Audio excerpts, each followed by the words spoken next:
Everyone, कैसे हैं आप। तो आज हम इस वीडियो में रिएक्ट फ्रेगमेंट्स के बारे में बात करने वाले हैं। So what is react fragment? React fragment है क्या?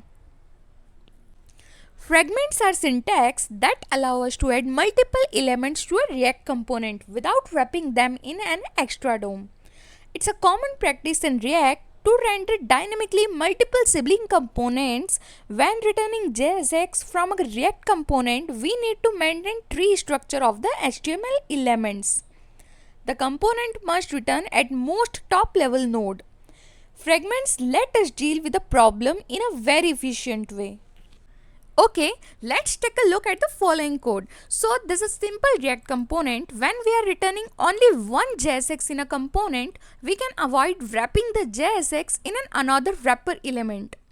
However, when we add more than one JSX elements, so we will encounter a syntax error and it will crash our application. Means अगर हमने एक से ज़्यादा JSX लिखी है तो हमें फ्रेगमेंट यूज़ करने की ज़रूरत नहीं है, लेकिन जब हम एक से ज़्यादा JSX यूज़ करते हैं तो हमें सिंटैक्स एरर मिल सकती है. So you can see when I will use paragraph tag, मुझे यहाँ पर एरर मिलेगी. सो इस एरर को अवॉइड करने के लिए हम फ्रेगमेंट्स का यूज़ करेंगे लाइक दिस.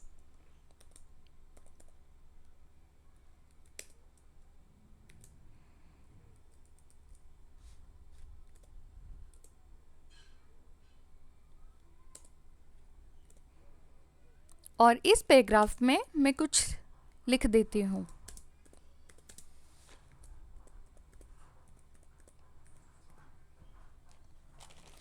ओके, सो अब हम देख सकते हैं हमारे पैराग्राफ को भी. और हाँ, इसे इंपोर्ट करना भी ज़रूरी है वरना इसका भी एरर मिलेगा. तो फ्रेगमेंट को हम शॉर्ट सिंटेक्स में भी लिख सकते हैं like this.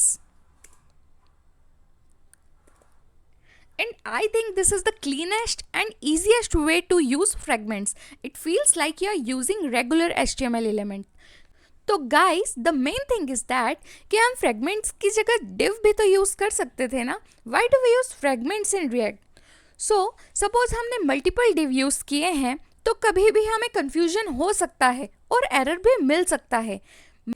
Means React fragments serve a cleaner alternative to using unnecessary divs in our code. These fragments do not produce any extra elements in the DOM, which means the fragments child component will render without any wrapping DOM node. So thank you so much guys for watching this video. If you like this video, please like, share and subscribe.